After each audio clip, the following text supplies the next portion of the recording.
एक गांव में राजेश नाम का एक लड़का अपने माँ बाप के साथ रहता था। ये सुबह का समय था और सभी नाश्ते के लिए बैठे थे। अरे ये क्या माँ, आज भी सिर्फ पराठे और सब्जी। वो दिन कब आएगा जब मैं काजू बादाम, अखरोट, संतरे का जूस और पपीता नाश्ते में खाया करूंगा। आएगा, जब तू राजा बन जाएगा ना तो जरूर आएगा।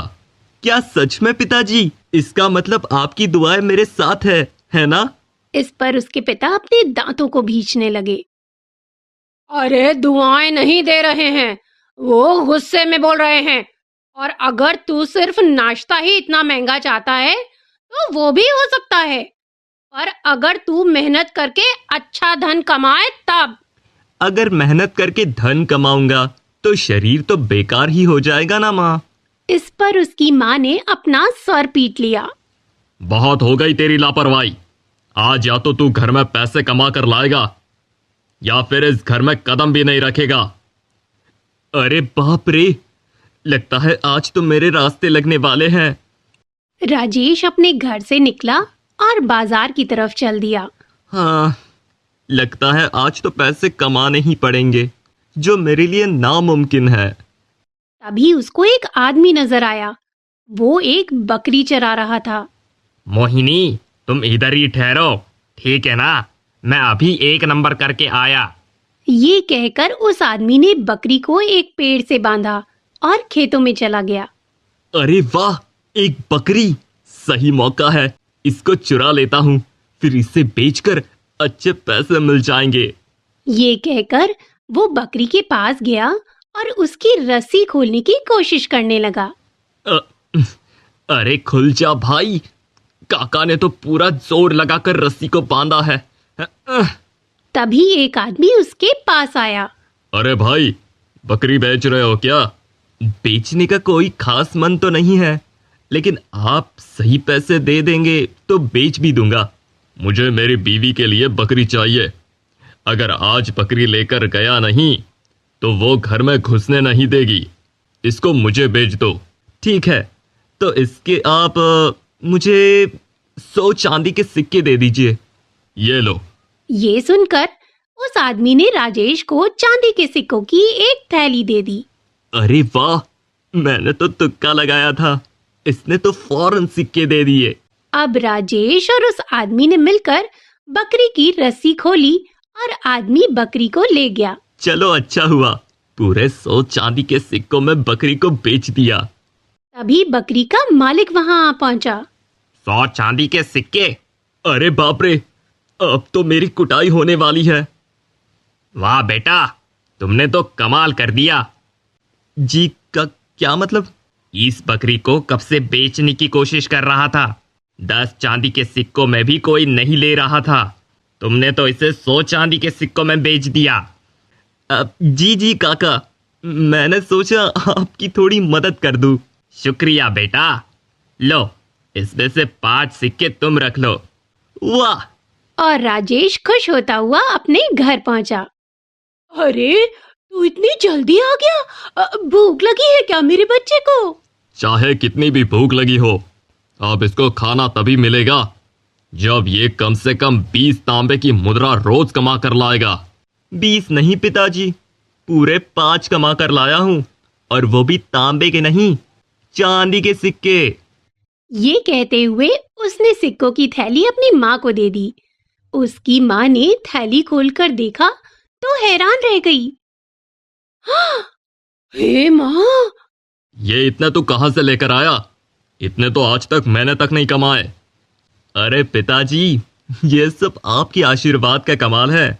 अगर एक दिन में 3 चांदी के सिक्के भी लगाए जाए तो मैंने 18 दिन तक का पूरा घर का खर्चा दे दिया है। अब आप मुझसे काम पर जाने को नहीं कहना। राजेश ने पूरे 18 दिन घर में बैठकर खाया और 19वें दिन फिर से उसके पिताजी ने उसे घर से निकाल दिया। हाँ, ये धन भी बड़ी अजीब चीज है। जब तक आपके पास है तब तक आपके सब है। राजेश अपने घर से निकला और एक पेड़ के नीचे चबूतरे पर बैठकर सोचने लगा। हाँ, पता नहीं ऐसा कौन सा काम है जिसे करने में मुझे मजा आ जाएगा। तभी एक कुत्ता उस पर भौंकने लगा। अरे तू कहाँ से आ गया?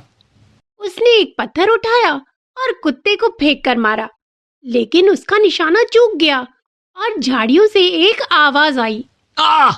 अरे बाप रे, ये क्या हुआ? लगता है पत्थर किसी आदमी को लग गया। अब क्या होगा? वो खड़ा हुआ ही था कि तभी 2 सिपाही उसके पास आए। क्या उस आदमी को पत्थर तुमने मारा है? जी, असल में मैं...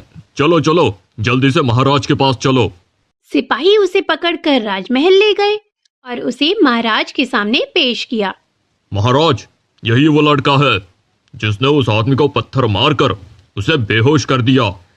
लगता है वो महाराज का कोई खास था।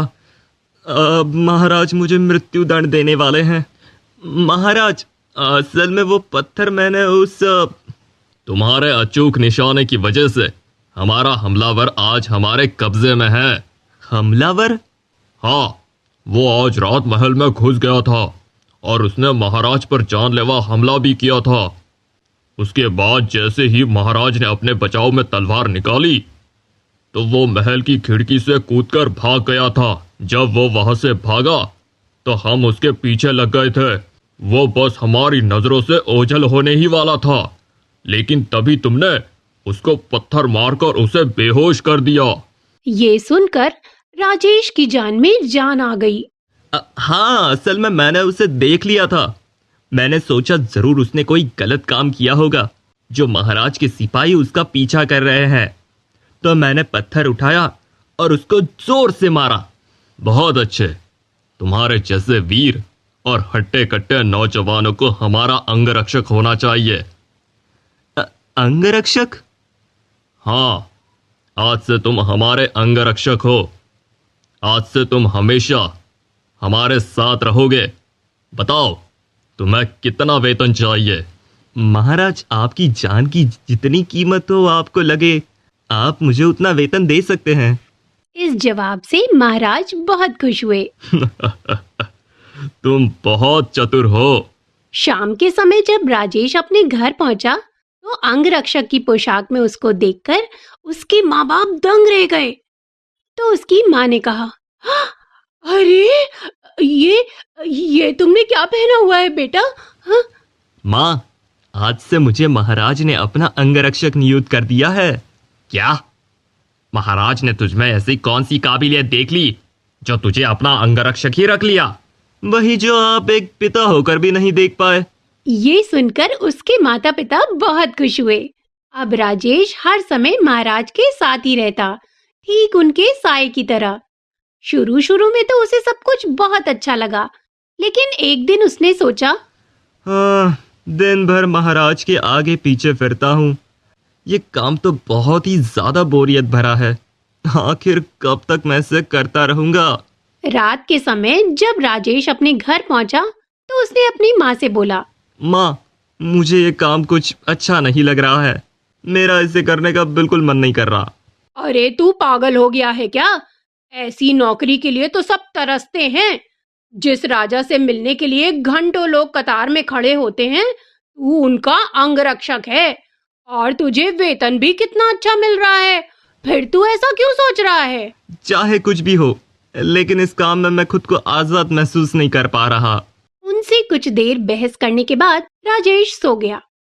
सुबह होने के बाद भी वो पलंग पर ही सोता रहा। उसके माँ बाप जाग चुके थे। तभी 2 सिपाही उसके घर पहुंचे। राजेश, अंगरक्षक राजेश, तुमको महाराज ने बुलाया है। जा बेटा, महाराज ने तुझे बुलाया है। इनसे कह दो कि मैं नहीं आने वाला। मुझे ये नौकरी नहीं करनी। ऐसा मत बोल बेटा, ऐसी नौकरी फिर नहीं मिलेगी।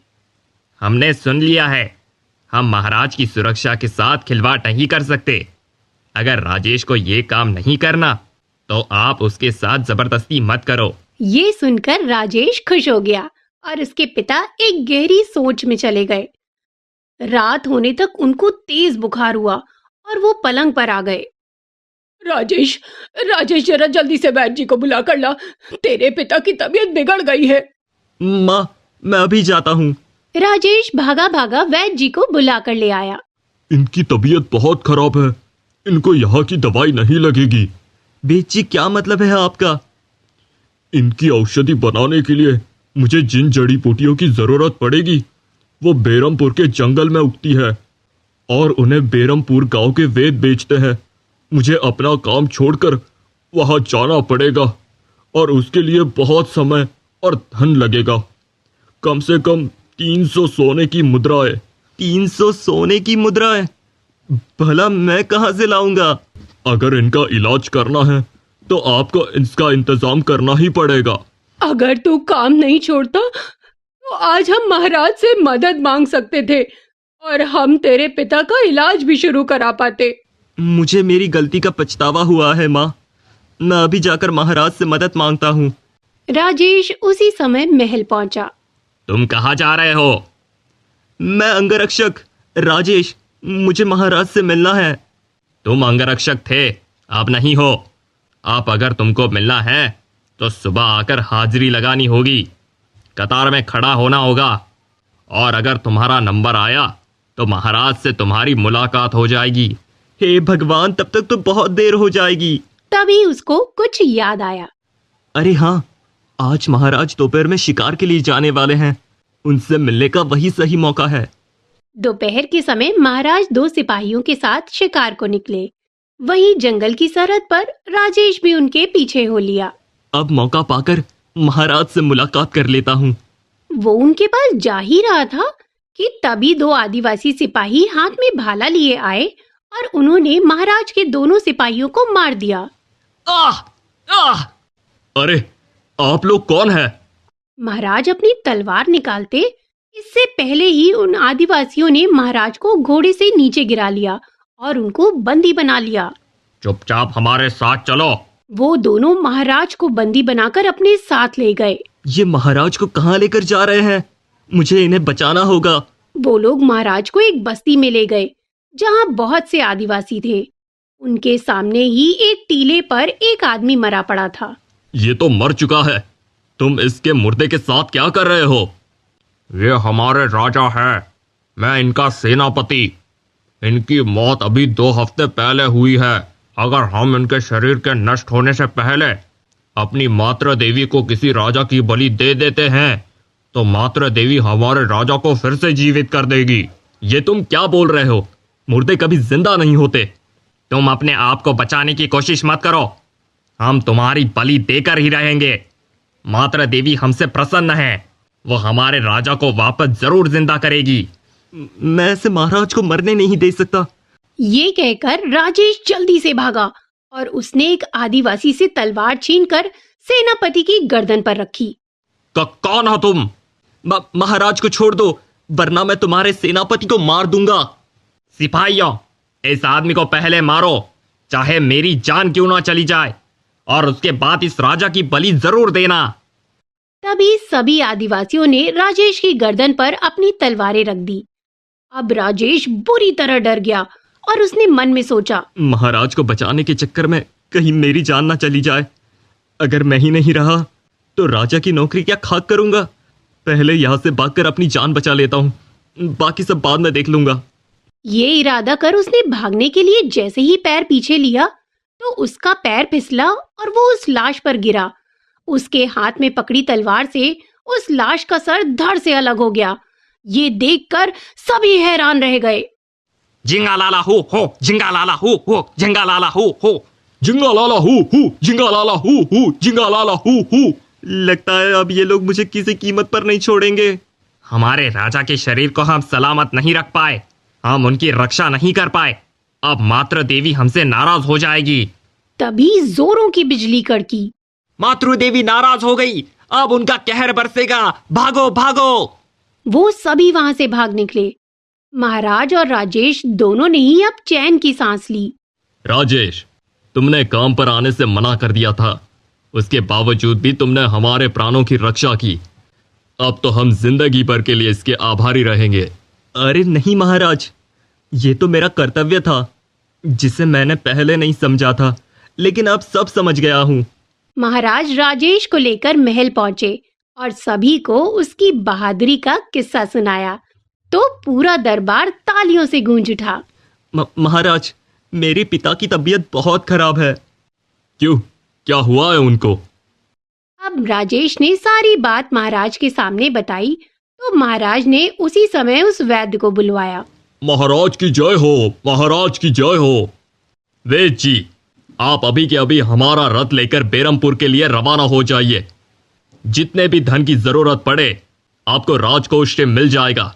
आप जल्द से जल्द राजेश के पिता का इलाज शुरू कर दीजिए। जैसी आपकी आज्ञा महाराज। वैद्य उसी समय बेरमपुर के लिए निकल गया। वो कुछ दिनों बाद जड़ी बूटियों समेत वापस आया और उसने अच्छी औषधि बनाकर राजेश के पिता का इलाज शुरू किया। सिर्फ एक ही हफ्ते में राजेश के पिता एकदम ठीक हो गए। अब राजेश फिर से महाराज का खास अंगरक्षक बन गया और उसके माता पिता भी राजेश को अपनी जिम्मेदारी समझता देखकर बहुत खुश थे।